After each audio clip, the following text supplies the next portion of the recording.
Jean-Pierre Dubois était le PDG de Dubois Construction, l'entreprise de BTP la plus prospère de la région lyonnaise. Employant plus de 200 personnes, il menait à bien des projets non seulement dans la métropole de Lyon, mais aussi dans des départements à travers toute la France et même en Europe.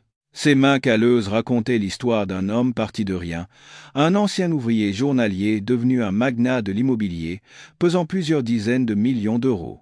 15 ans auparavant, il avait épousé Hélène de Valois, la magnifique fille de l'ancien sénateur-maire de Lyon. Hélène, aujourd'hui âgée de 35 ans, avait été autrefois le meilleur parti de la ville. Issue d'une famille ambitieuse et prestigieuse, cette fortune ancienne s'était tarie depuis longtemps. Le nom de Valois avait encore du poids, mais les comptes en banque étaient vides depuis une génération. De l'extérieur, leur mariage semblait parfait. Hélène jouait son rôle d'épouse d'homme d'affaires prospère à la perfection. Elle organisait des événements caritatifs et gérait leur vaste demeure à Saint-Cyr au Mont-d'Or. Cependant, au fil des ans, Jean-Pierre avait senti un changement. Une froideur qui s'était insinuée dans son toucher, des disparitions de plusieurs heures sans explication, et des listes d'achats de luxe qui ne correspondaient à aucun anniversaire. Leur fils, Léo, âgé de 14 ans, était la lumière de la vie de Jean-Pierre. Léo avait hérité de l'éthique de travail de son père et de l'intelligence vive de sa mère, excellant tant dans ses études qu'en sport. Jean-Pierre entraînait l'équipe de football de Léo et passait ses week-ends à bricoler avec lui dans le garage. C'était leur tradition, une tradition à laquelle Hélène avait cessé de participer depuis longtemps. Cette grossesse était inattendue. Après 14 ans de mariage et plusieurs fausses couches, ils avaient pensé que Léo serait leur unique enfant. L'annonce d'Hélène, 6 mois plus tôt, avait suscité des émotions complexes. Jean-Pierre était ravi, mais Hélène semblait distante et anxieuse. Le docteur Bernard était le médecin de la famille Dubois depuis plus d'une décennie. C'était un homme de plus de 60 ans, aux tempes grisonnantes et au regard bienveillant. Il avait mis au monde de nombreux enfants de la région et était réputé pour sa douceur. Il suivait cette grossesse avec une attention particulière en raison de l'âge d'Hélène et de son historique de fausses couches. Assis dans la salle d'attente du cabinet du docteur Bernard, Jean-Pierre songeait à quel point cette grossesse était différente de celle de Léo. À l'époque, elle rayonnait, savourant chaque instant avec impatience. Cette fois, elle semblait porter un fardeau, fixant souvent le vide avec une expression inquiète, attribuant son anxiété aux hormones. Marc Fournier, l'associé de Jean-Pierre et son meilleur ami depuis le lycée, avait également remarqué le changement. Marc gérait les finances de Dubois Construction, tandis que Jean-Pierre s'occupait des opérations sur le terrain. Il avait mentionné avoir vu Hélène en ville à des heures étranges, vérifiant constamment son téléphone avec un sourire secret qui, selon lui, n'atteignait jamais ses yeux. « Ta femme a l'air bizarre en ce moment », avait dit Marc la semaine précédente, autour d'un verre comme tous les vendredis. Ma femme, Sandrine, l'a vue sur la presqu'île en grande conversation avec un homme qu'elle ne connaissait pas. Elle a dit qu'Hélène a presque sursauté quand Sandrine l'a saluée. Jean-Pierre avait balayé ses inquiétudes à ce moment-là, mais la graine du doute avait été plantée. Le comportement d'Hélène devenait de plus en plus erratique. Elle rentrait tard de prétendus virées shopping sans aucun sac, passait des appels en cachette et ne montrait que peu d'intérêt pour l'aménagement de la chambre du bébé. Le matin du rendez-vous, Hélène était particulièrement silencieuse. Elle toucha à peine à son petit déjeuner et se regardait nerveusement dans chaque miroir qu'elle croisait. Lorsque Jean-Pierre suggéra qu'il déjeune pour célébrer la bonne santé du bébé après la consultation, elle hocha simplement la tête, sans enthousiasme. Maintenant, en l'attendant dans la salle d'examen, Jean-Pierre essayait de chasser le pressentiment terrible que quelque chose n'allait pas. Il avait bâti son succès en faisant confiance à son instinct, et en ce moment, tout son être hurlait que la vie qu'il avait si parfaitement construite était sur le point de s'effondrer. Le cabinet du docteur Bernard semblait plus petit que d'habitude. Hélène était allongée sur la table d'examen, sa chemise relevée pour exposer son ventre arrondi. Le gel était froid sur sa peau, mais pas aussi froid que la peur qui parcourait ses veines. Elle redoutait ce rendez-vous depuis des semaines, sachant que la technologie moderne de l'échographie révélerait ce qu'elle essayait désespérément de cacher. L'aventure avait commencé 8 mois plus tôt, presque par hasard. Damien Lefebvre était un promoteur immobilier séduisant venu de Paris. À 32 ans, il avait des cheveux noirs, un sourire charmeur, et il avait attiré l'attention d'Hélène lors d'un gala de charité. Contrairement à Jean-Pierre, qui était toujours couvert de la poussière des chantiers et ne parlait que de code du bâtiment ou de logistique de site, Damien portait des costumes de luxe, parlait d'investissements internationaux et de projets haut de gamme. Hélène se sentait piégée à Lyon depuis des années. Tandis que Jean-Pierre se contentait de bâtir son empire dans cette ville de Provence, elle avait toujours rêvé de plus grand. La vie parisienne, les cercles mondains sophistiqués et le genre de richesse que l'on achète, pas celle qui se gagne par des mains calleuses et un travail honnête. Damien l'avait courtisée sans relâche après cette première rencontre. Des fleurs hors de prix livrées à la maison quand Jean-Pierre était au travail, des SMS incessants lui promettant une vie au-delà de cette petite ville. Il louait une suite de luxe à l'hôtel Grand Cœur dans le Beaujolais, à 40 minutes de Lyon, où il se retrouvait 2 fois par semaine pour des rencontres passionnées qui faisaient sentir à Hélène une vitalité qu'elle avait oubliée. La grossesse était un accident. Un moment d'insouciance où la passion l'avait emporté sur la raison. Quand Hélène réalisa ce qui s'était passé, il était trop tard pour la solution discrète qu'elle avait initialement envisagée. Les dates ne correspondaient pas, dangereusement pas. Elle avait été avec Damien 3 semaines avant la dernière fois où elle avait été avec Jean-Pierre. Le docteur Bernard déplaçait la sonde à ultrasons sur son ventre. Son expression, en regardant le moniteur, devenait de plus en plus grave. Hélène ne pouvait pas voir l'écran de sa position, mais elle scrutait son visage, remarquant le froncement de ses sourcils, le pincement de ses lèvres. « Y a-t-il un problème, docteur ?» demanda-t-elle, s'efforçant de garder sa voix aussi calme que possible. Le médecin ne répondit pas tout de suite. Il calculait mentalement les dates, comparant le développement du bébé à la chronologie qu'Hélène lui avait fournie des mois auparavant. Les mesures ne correspondaient pas du tout. Ce bébé avait été conçu au moins 3 semaines plus tôt que ce qu'Hélène prétendait.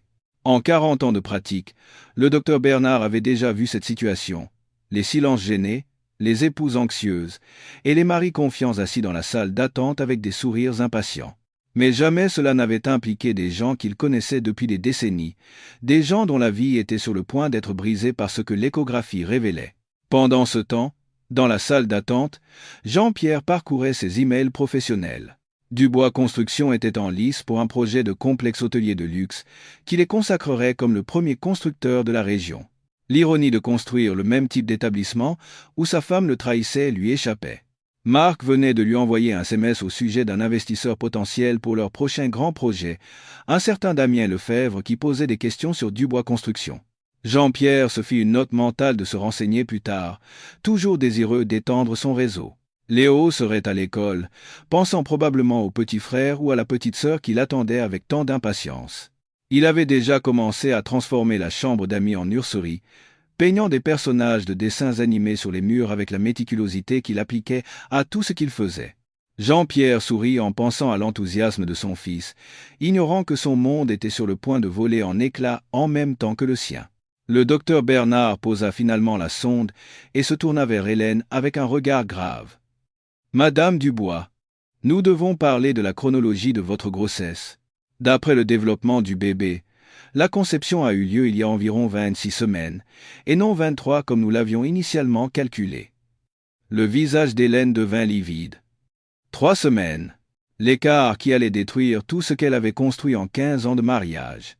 Elle ouvrit la bouche, mais aucun son n'en sortit. « Je dois parler à votre mari, » dit doucement le docteur Bernard. « C'est une conversation qui vous concerne tous les deux, et il a le droit de connaître la vérité. » Tandis que le médecin sortait pour chercher Jean-Pierre, Hélène ferma les yeux, se préparant à la fin du monde tel qu'elle le connaissait. Quelque part dans la ville, Damien Lefebvre était probablement en train de conclure une autre affaire immobilière, ignorant totalement que son secret était sur le point de détruire plusieurs vies. Dans la salle d'attente, l'homme qu'il avait aimé et lui avait fait confiance pendant 15 ans était sur le point d'apprendre que sa vie parfaite était bâtie sur un mensonge. La main du docteur Bernard tremblait légèrement alors qu'il se dirigeait vers la salle d'attente. En 40 ans de médecine, il avait annoncé d'innombrables mauvaises nouvelles, mais aucune ne lui avait paru aussi personnelle. La famille Dubois était sa patiente depuis la naissance de Léo, et Jean-Pierre avait réalisé l'extension de sa clinique 5 ans plus tôt. Il ne s'agissait pas seulement d'éthique médicale, il s'agissait de voir le monde d'un homme bon s'effondrer. « Monsieur Dubois, pourriez-vous m'accorder un moment en privé ?» La voix du docteur Bernard était maîtrisée, mais Jean-Pierre perçut immédiatement la tension. Ils laissèrent Hélène seule dans la salle d'examen et se dirigèrent vers son bureau. Le docteur Bernard ferma la porte et fit signe à Jean-Pierre de s'asseoir, mais lui-même resta debout, faisant les 100 pas comme pour rassembler ses pensées. « Jean-Pierre, ce que je vais vous dire est difficile à entendre, mais vous devez connaître la vérité. » Il fit une pause, regardant l'homme qu'il connaissait depuis des années. « L'échographie montre que le développement du bébé n'est pas cohérent avec la chronologie que votre femme a fournie. D'après les mesures, la conception a eu lieu il y a environ 26 semaines, pas 23. » Le front de Jean-Pierre se plissa, tandis qu'il traitait l'information. Qu'est-ce que cela signifie, exactement? Cela signifie que le bébé n'a pas pu être conçu à un moment où vous et votre femme étiez ensemble. D'après ces dossiers médicaux et nos consultations précédentes, au moment de la conception, vous étiez en déplacement professionnel sur un chantier à Marseille. Le visage de Jean-Pierre se vida de son sang alors que la signification le frappait comme un marteau. Le projet de Marseille. Il y était resté 3 semaines en janvier, le plus gros contrat que Dubois Construction ait jamais remporté. Il avait appelé Hélène tous les soirs, elle lui manquait terriblement, et il avait hâte de rentrer à la maison pour célébrer leur succès. « Êtes-vous sûr ?» La voix de Jean-Pierre n'était qu'un murmure.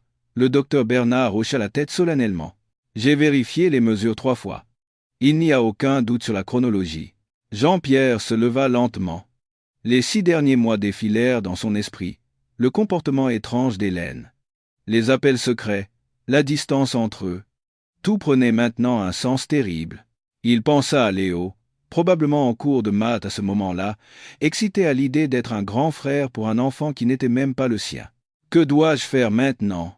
demanda Jean-Pierre, plus à lui-même qu'au médecin. « Ce n'est pas à moi de vous le dire, » répondit le docteur Bernard. « Mais Jean-Pierre, vous êtes un homme bon. Vous ne méritez pas ça. Quelle que soit votre décision, vous devez vous protéger et protéger Léo. » Le conseil du docteur Bernard résonna dans les oreilles de Jean-Pierre alors qu'il retournait vers la salle d'examen. Quittez cette clinique maintenant et contactez un avocat. Les mots venaient du cœur d'un homme qui avait vu trop de bonnes personnes souffrir de trahison avant même qu'il ne puisse l'arrêter. Mais Jean-Pierre Dubois n'était pas un homme à prendre des décisions hâtives. Alors qu'ils approchaient de la porte, il était déjà en train de calculer, de planifier. Hélène était toujours allongée sur la table d'examen, les larmes aux yeux, fixant le plafond. Elle savait, elle avait toujours su. « Montrez-moi » dit Jean-Pierre au docteur Bernard. « Montrez-moi l'échographie. » Le docteur Bernard hésita, mais tourna le moniteur vers Jean-Pierre. Sur l'écran se trouvait la preuve irréfutable, les mesures de développement qui correspondaient à une date de conception qui prouvait de manière concluante la trahison d'Hélène. Le bébé était en bonne santé, grandissant normalement, mais ce n'était pas son enfant. Hélène le regarda enfin, ses yeux remplis de larmes et de désespoir. « Chérie, je peux t'expliquer. »« Non, » dit-il doucement, sa voix empreinte d'une froideur qu'elle n'avait jamais entendue. « Tu ne peux pas. » Il regarda l'échographie un instant de plus, mémorisant chaque détail. Puis il regarda sa femme, la femme qu'il avait aimée et en qui il avait eu confiance pendant 15 ans, la mère de son fils. La personne qui venait de détruire toute sa foi en sa vie. « Rentrons à la maison, » dit Jean-Pierre, sa voix étrangement calme. « Nous allons avoir une conversation, et ensuite, tu vas me dire exactement qui il est. » Le visage d'Hélène se décomposa. « Chérie, s'il te plaît. » Docteur Bernard l'interrompit Jean-Pierre en se tournant vers le vieil homme. « Merci de m'avoir dit la vérité. Veuillez me faire des copies de tout, les échographies, les mesures, la chronologie, tout. » Alors qu'il quittait la clinique, Hélène essayait de lui parler, mais Jean-Pierre restait silencieux. Son esprit n'était plus focalisé sur la trahison elle-même, il avait déjà traité et accepté cette réalité. Au lieu de cela, il pensait à l'avenir. La sécurité de Léo, son entreprise, et le fait que quelque part à Lyon, un homme se promenait en pensant qu'il s'en était tiré après avoir détruit la famille Dubois. Jean-Pierre Dubois avait bâti son empire sur une planification minutieuse et une exécution méthodique. Il avait appris très tôt dans la vie que la clé du succès n'était pas seulement de travailler dur, mais de travailler intelligemment. Alors qu'il conduisait en silence vers la maison, avec Hélène sanglotant doucement sur le siège passager, Jean-Pierre élaborait déjà un plan qui garantirait que la justice soit rendue d'une manière que le système judiciaire ne pourrait jamais accomplir. L'homme qui avait passé 15 ans à construire une vie allait maintenant consacrer tout le temps nécessaire à déconstruire la vie de ceux qui l'avaient trahi. Et contrairement à ses projets de construction, cette démolition serait personnelle, permanente et absolument dévastatrice. Ce soir-là, Jean-Pierre était assis dans son bureau.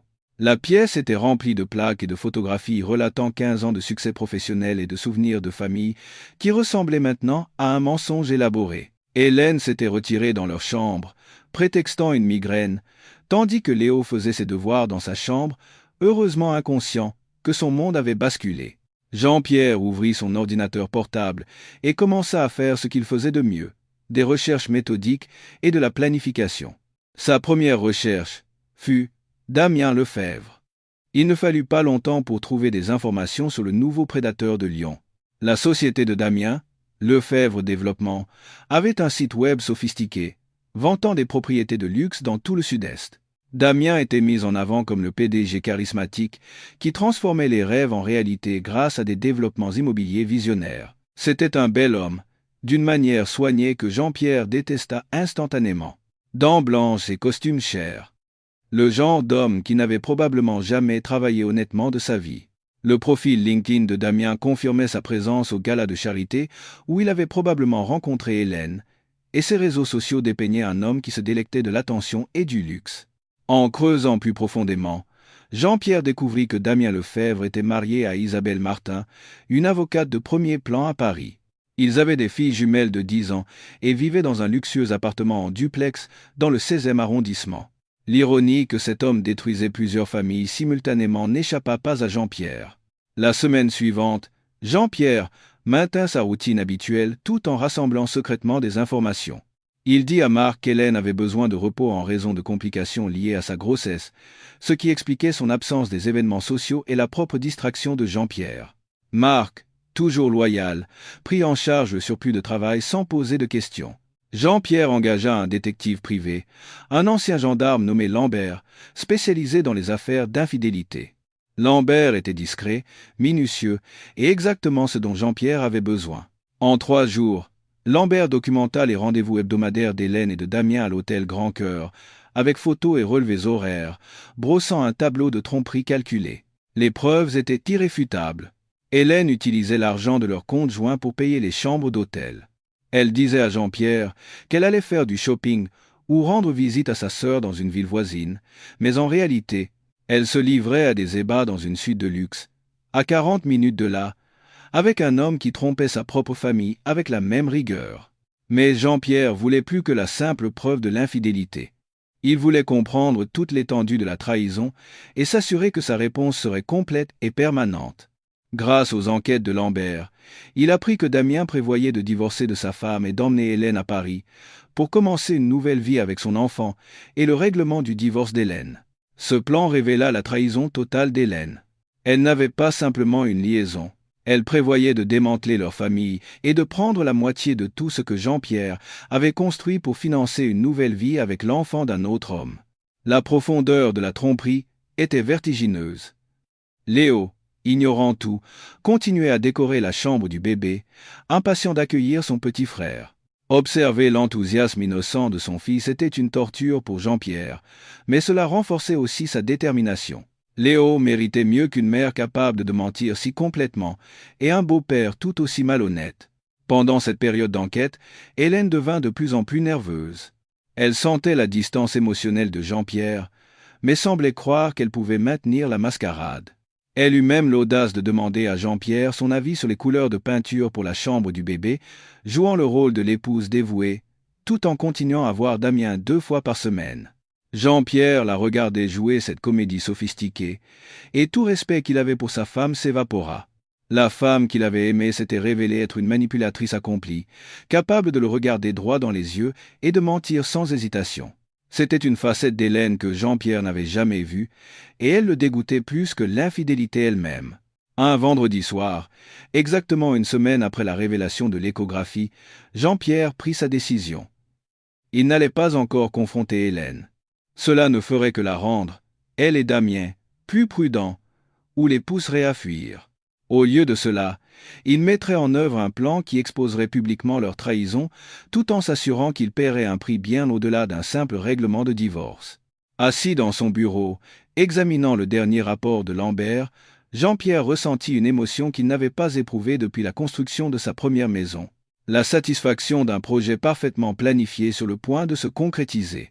Hélène et Damien Lefebvre avaient commis l'erreur de sous-estimer un homme qui avait bâti un empire sur la patience, l'intelligence et une détermination inébranlables. Ils allaient bientôt apprendre que Jean-Pierre Dubois n'était pas le simple constructeur de province qu'ils pensaient. C'était un homme avec des ressources, des relations, et surtout, une concentration impitoyable qui garantirait que ceux qui l'avaient trahi le regretteraient pour le reste de leur vie. La saison de la chasse était sur le point de commencer, et Jean-Pierre Dubois n'avait jamais manqué sa cible. 2 semaines après la révélation de l'échographie, Jean-Pierre était prêt à passer à l'action.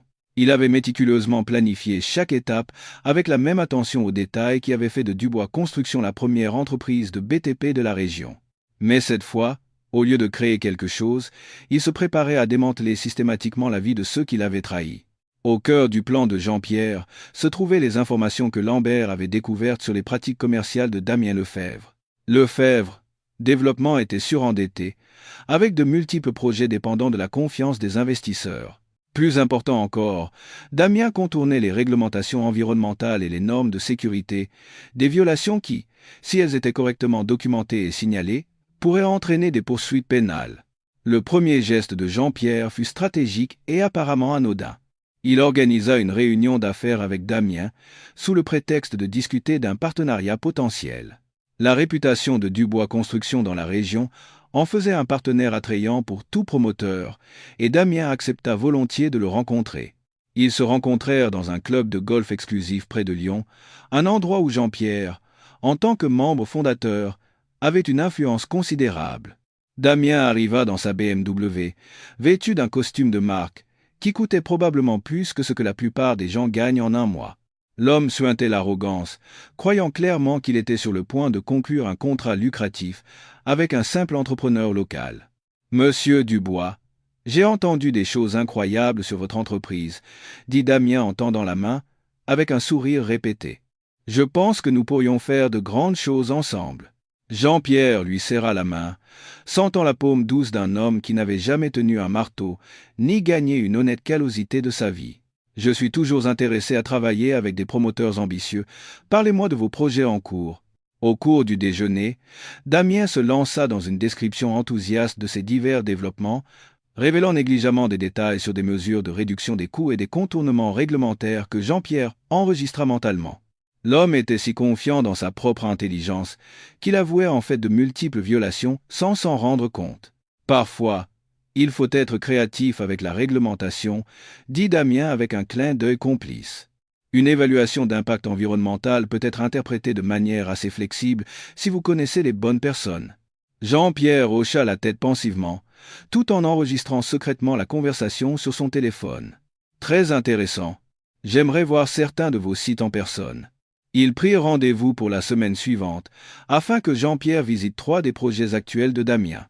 Ce que Damien ne savait pas, c'est que Jean-Pierre documentait tout, les violations des normes de sécurité, la dégradation de l'environnement, les infractions au code de la construction et même les preuves de corruption. Chaque visite de site fournissait plus de munitions pour détruire légalement Lefebvre Développement. Pendant ce temps, le comportement d'Hélène devenait de plus en plus erratique. Elle avait manqué son dernier rendez-vous avec le docteur Bernard, prétextant un malaise. En réalité, elle paniquait à propos de l'incohérence de la chronologie de sa grossesse et cherchait un moyen de l'expliquer. Elle avait même envisagé de prétendre que le bébé était prématuré, mais les mesures de l'échographie rendaient cela impossible. Sa liaison avec Damien continuait, mais leur rencontre était maintenant empreinte d'anxiété plutôt que de passion. Hélène sentait que Jean-Pierre savait quelque chose, mais elle ne pouvait pas mettre le doigt sur ce qui avait changé exactement. Damien rejeta ses inquiétudes, confiant que son charme et la naïveté de son mari les protégeraient. Pendant cette période, Jean-Pierre commença également à sécuriser ses propres actifs. En collaboration avec son avocat, Maître Perrin, il restructura Dubois Construction pour protéger l'entreprise d'un éventuel règlement de divorce. Maître Perrin était un ami de longue date qui avait aidé Jean-Pierre à bâtir son empire commercial, et il ne posa aucune question lorsque Jean-Pierre demanda une stratégie agressive de protection des actifs.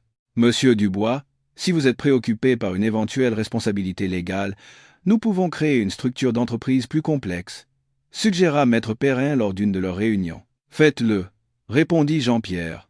Je veux que tout soit protégé. La maison, l'entreprise, le fonds d'études de Léo. Tout, Léo. Restait une lueur d'espoir dans le monde de plus en plus sombre de Jean-Pierre. Le garçon continuait à aménager la chambre du bébé, peignant des personnages de dessins animés avec la même précision que son père appliquait à ses projets de construction. Observer l'enthousiasme innocent de son fils était à la fois déchirant et motivant pour Jean-Pierre. Léo méritait d'être protégé du chaos qui allait bientôt éclater. Un jeudi soir, Lambert livra la dernière pièce du puzzle dont Jean-Pierre avait besoin. Grâce à une surveillance discrète et à une collecte d'informations stratégiques, Lambert découvrit que Damien prévoyait de divorcer de sa femme, Isabelle Martin, dans le mois suivant. Le plan était qu'Hélène demande immédiatement le divorce pour différends irréconciliables, puis déménage à Paris une fois le bébé né. Ils avaient tout prévu, rapporta Lambert. Damien a déjà versé un acompte pour un appartement en penthouse en ville. Votre femme se renseignait auprès d'avocats spécialisés dans les divorces à enjeux financiers élevés. Ils pensent qu'ils peuvent partir avec la moitié de tout ce que vous avez construit. Jean-Pierre sourit froidement en examinant les photos de surveillance d'Hélène et de Damien à l'hôtel Grand Cœur, prises plus tôt cette semaine-là.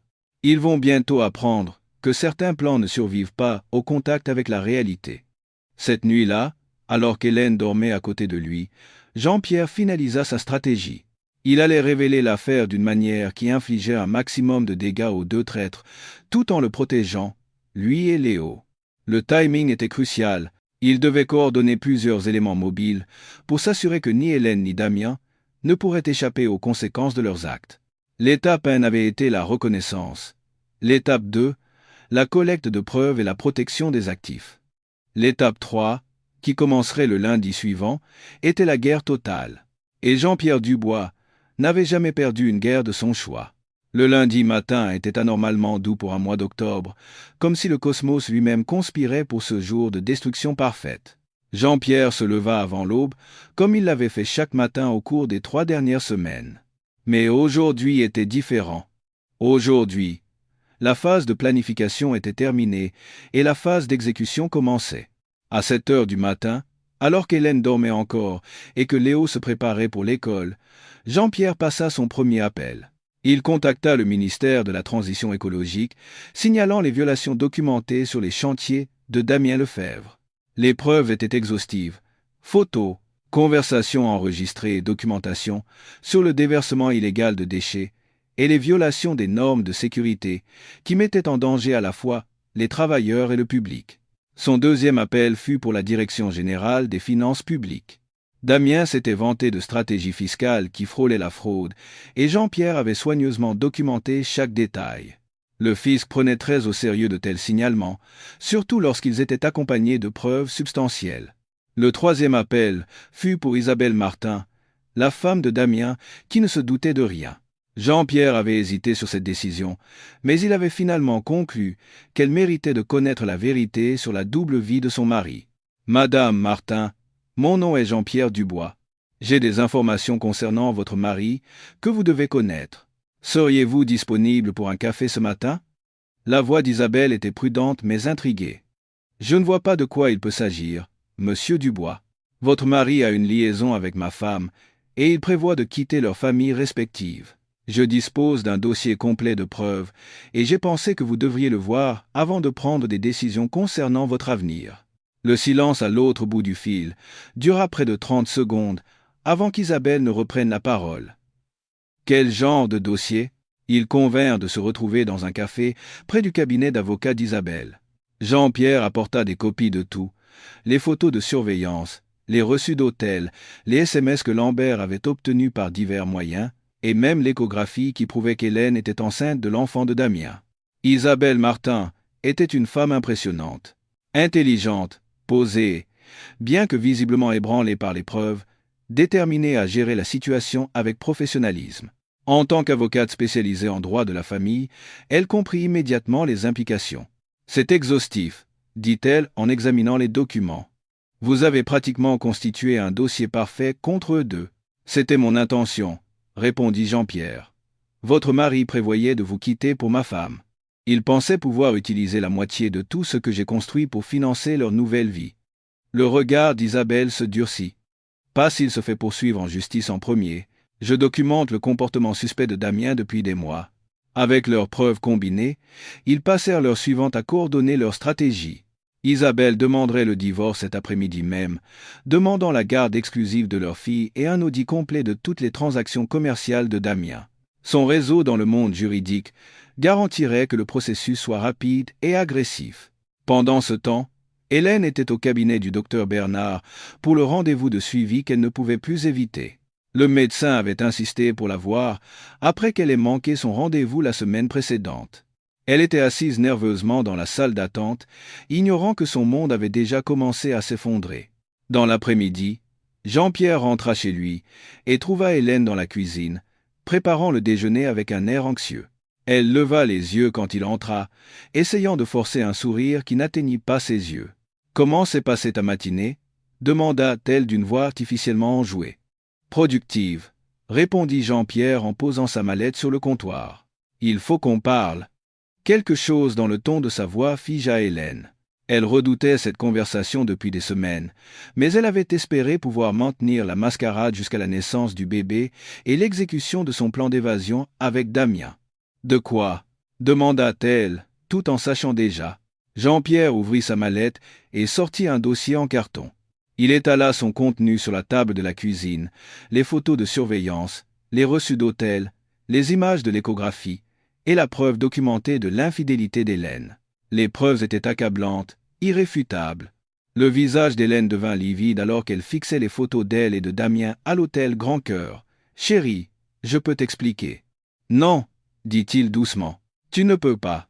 Il n'y a aucune explication qui puisse justifier ce que tu as fait à notre famille. » Il s'assit en face d'elle, sa voix calme et maîtrisée. « Je sais pour Damien Lefebvre.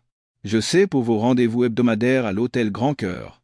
Je sais que le bébé que tu portes n'est pas le mien, mais le sien. Et je sais que tu prévoyais de divorcer et de déménager à Paris avec mon argent. » Hélène se mit à pleurer, mais Jean-Pierre ne ressentit aucune sympathie. La femme assise en face de lui était une étrangère qui avait systématiquement détruit 15 ans de mariage et de confiance. « Ce que je sais aussi, » continua-t-elle, « c'est que tu planifies ça depuis des mois. Les reçus d'hôtel commencent en janvier, quand j'étais à Marseille pour conclure le plus gros contrat de ma carrière afin de sécuriser notre avenir. Pendant que je travaillais 18 heures par jour, tu planifiais sa destruction. Chérie, s'il te plaît, sanglota Hélène. Ce n'est pas ce que tu crois. C'est exactement ce que je crois, répondit-il. Mais voici ce que tu ne sais pas.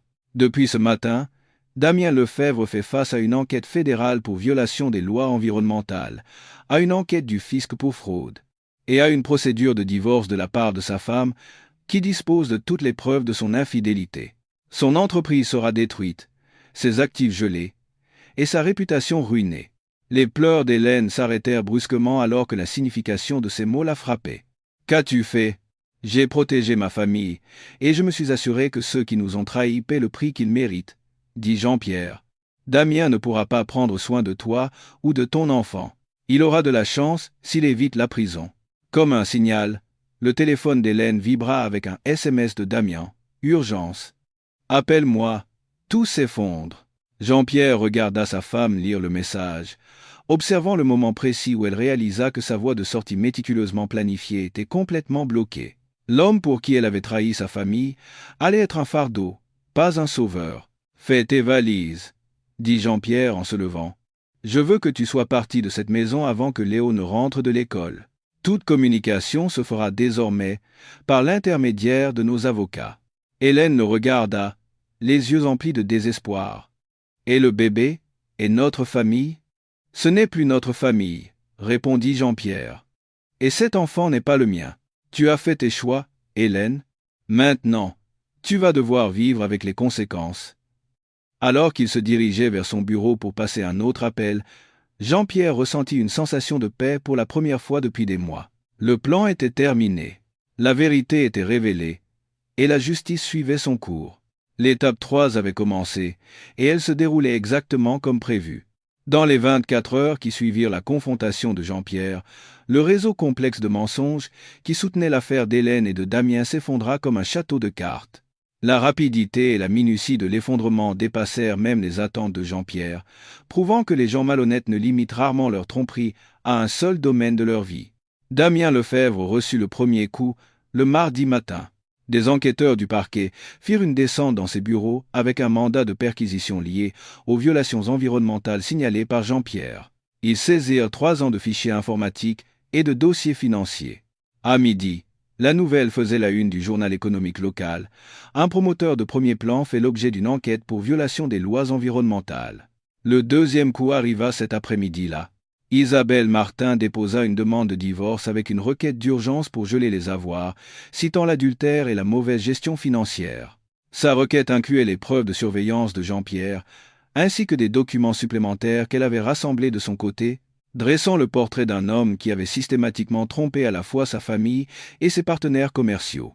Pendant ce temps, Hélène avait passé la nuit de lundi dans un hôtel, appelant frénétiquement Damien alors qu'elle voyait leur plan parfait s'effondrer. Lorsqu'elle parvint enfin à le joindre le mardi soir, l'homme qui lui avait promis une vie de luxe et de sophistication était à peine cohérent. « Tout est foutu », dit Damien, sa voix dépourvue de son assurance habituelle. Le parquet a tout pris.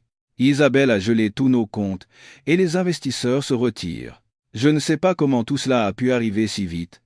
C'est Jean-Pierre, répondit amèrement Hélène. Il savait tout, il a planifié ça pendant des semaines. Comment ça? Il savait tout? Hélène expliqua la révélation de l'échographie et l'enquête méthodique de Jean-Pierre. Au fur et à mesure qu'elle parlait, Damien réalisa l'ampleur du piège qui leur avait été tendu.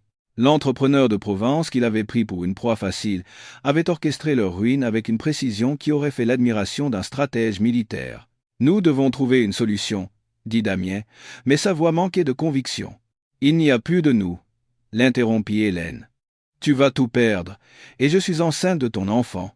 Comment diable vas-tu prendre soin de nous maintenant ?» La conversation se termina par un Damien raccrochant, laissant Hélène seule dans sa chambre d'hôtel, entourée des débris de ses choix. L'homme pour qui elle avait trahi sa famille s'était révélé être tout le contraire de ce que Jean-Pierre avait toujours été. Là où Jean-Pierre était fiable, Damien était faible. Là où Jean-Pierre avait des principes, Damien était égoïste. Et là où Jean-Pierre se battait pour sa famille, Damien fuyait ses responsabilités au premier signe de problème. Le mercredi apporta des nouvelles encore plus dévastatrices pour les deux traîtres. Le fisc annonça un audit complet de Lefebvre Développement, avec de possibles poursuites pénales. 3 investisseurs clés se retirèrent des projets de Damien, invoquant des préoccupations de réputation. Son avocat l'informa que l'entreprise devrait probablement déposer le bilan dans les 60 jours. Pour Hélène, la réalité de sa situation devenait de plus en plus claire. Sa propre sœur refusa de l'héberger, dégoûtée par la trahison d'Hélène envers Jean-Pierre et Léo. Ses parents, de la fière lignée des de Valois, furent horrifiés par le scandale et n'offrirent qu'une froide désapprobation au lieu de soutien. Pendant ce temps, Marc Fournier prouva sa loyauté envers Jean-Pierre en s'assurant que la nouvelle de l'infidélité d'Hélène se répand dans la communauté d'affaires soudée de Lyon avec la précision d'un scalpel. Le mercredi soir, toutes les personnes qui comptaient savaient ce qui s'était passé et où se situaient les torts.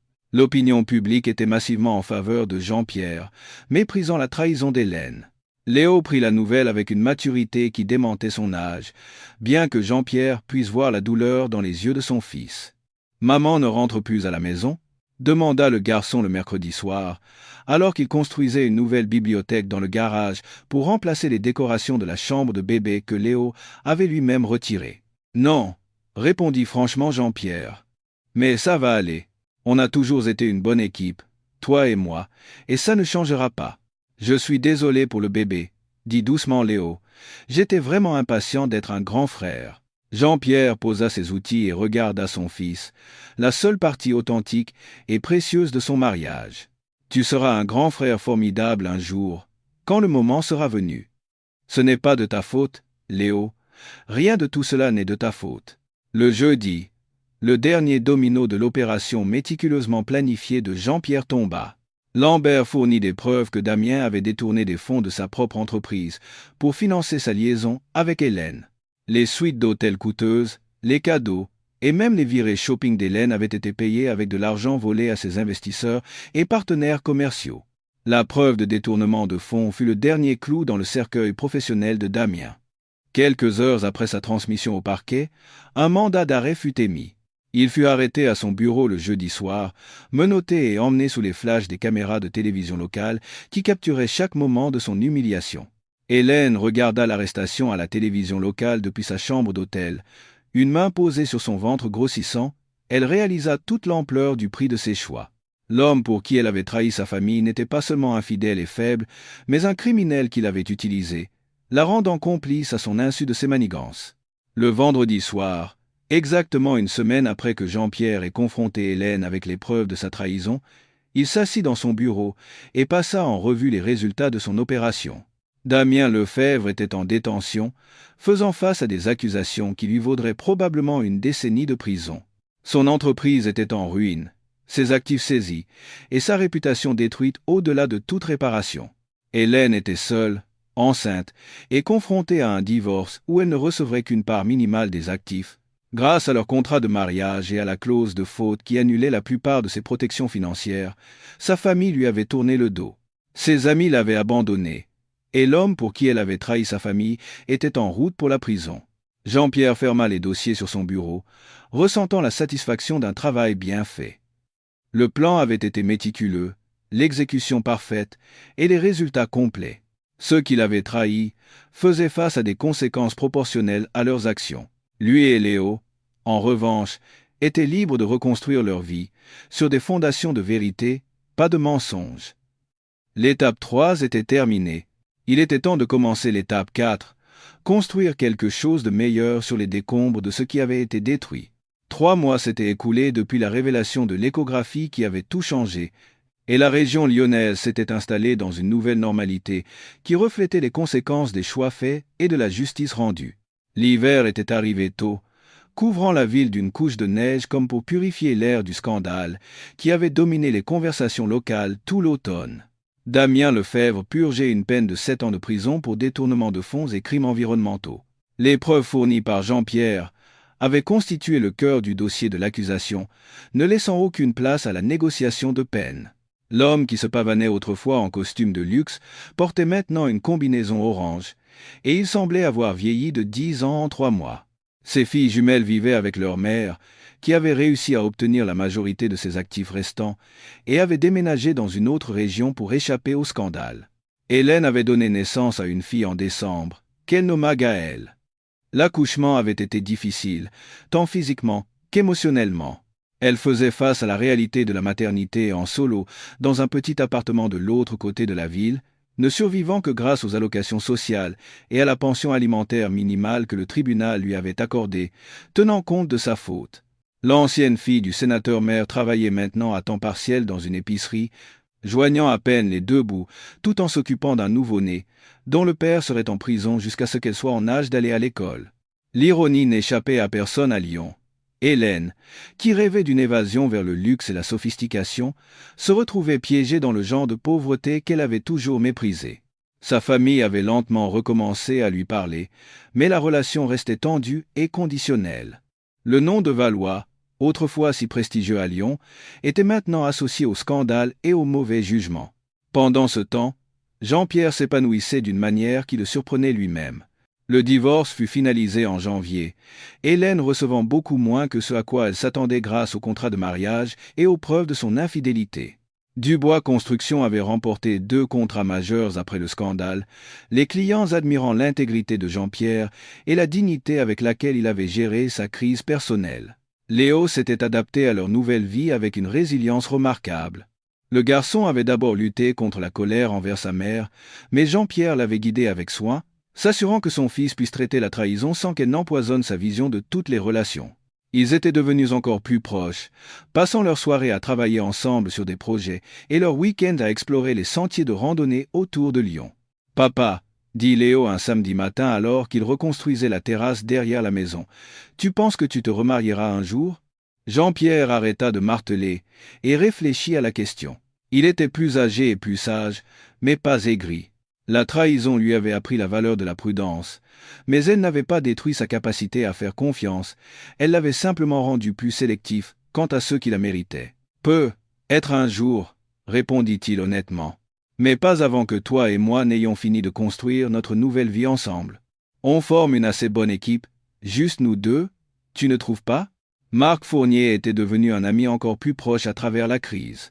Sa loyauté durant les moments les plus sombres avait forgé un lien qui allait au-delà de leur partenariat commercial. Sa femme, Sandrine, avait joué un rôle de protectrice pour Léo, s'assurant que le garçon se sente soutenu par une communauté plus large, même si sa famille nucléaire s'était brisée. La reconstruction de la vie personnelle de Jean-Pierre ressemblait à son approche des projets de construction, méthodique, patiente et construite pour durer. Il rejoignit le conseil d'administration de l'école, devenant un défenseur des programmes de soutien aux enfants issus de familles monoparentales. Il créa une bourse au nom de Léo pour aider les étudiants locaux à aller à l'université ou en école de commerce. Le docteur Bernard prit sa retraite en décembre, vendant sa clinique à un médecin plus jeune mais restant à Lyon.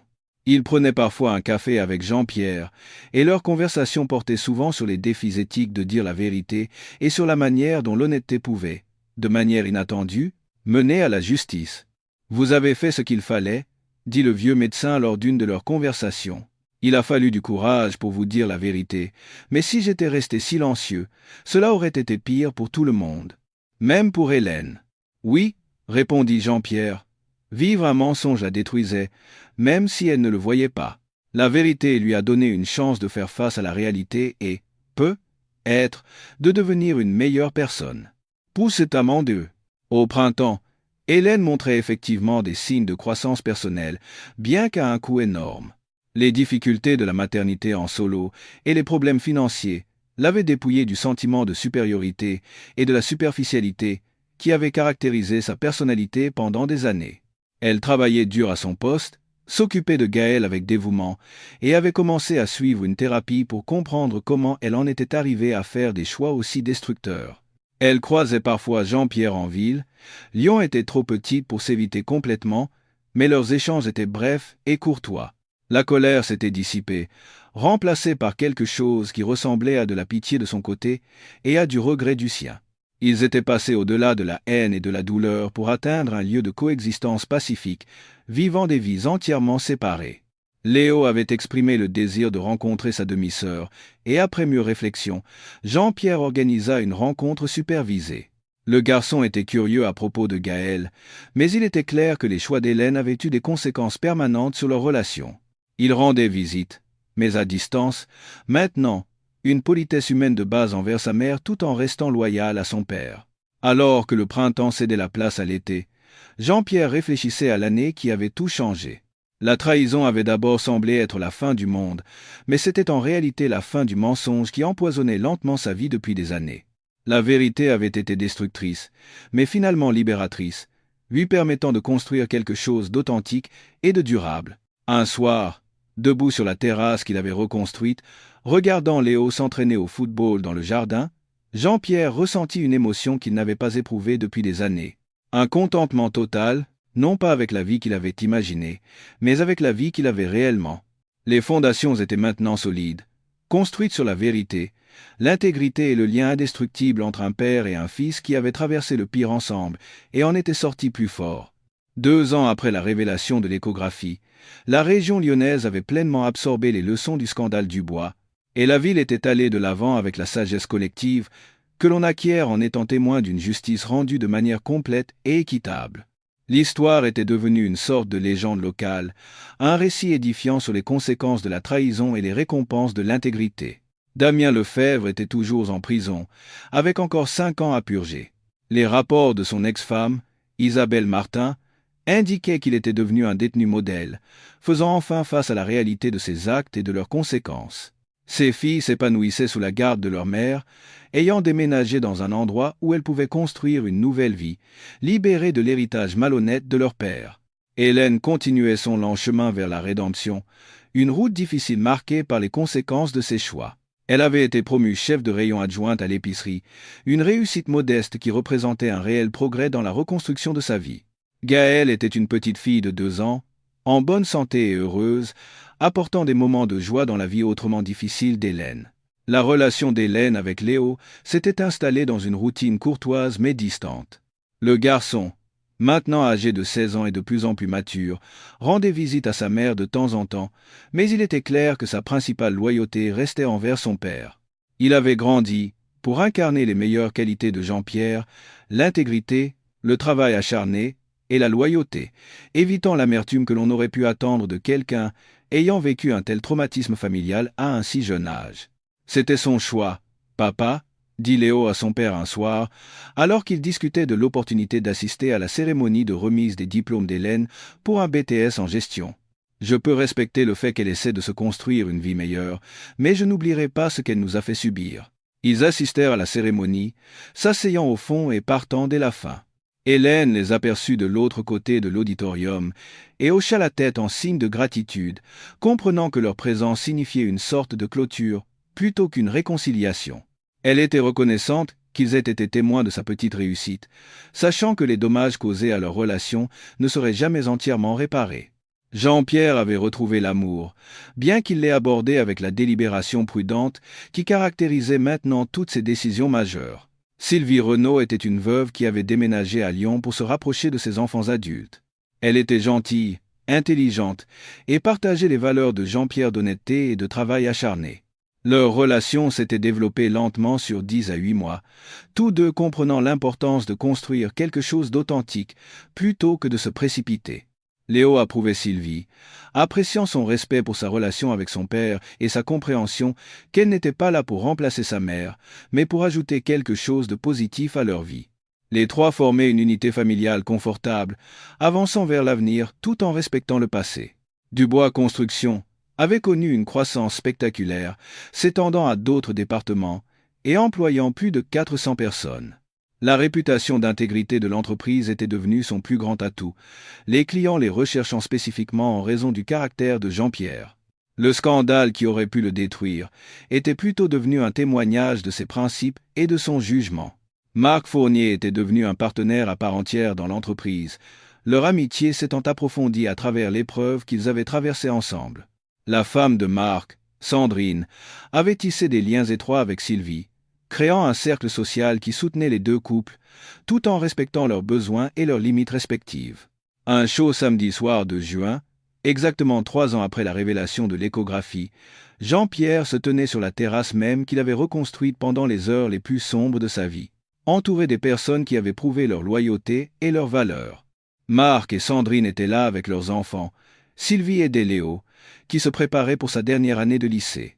Maître Perrin, son avocat, était passé avec sa famille pour le barbecue, qui était devenu une célébration annuelle de la survie et du renouveau.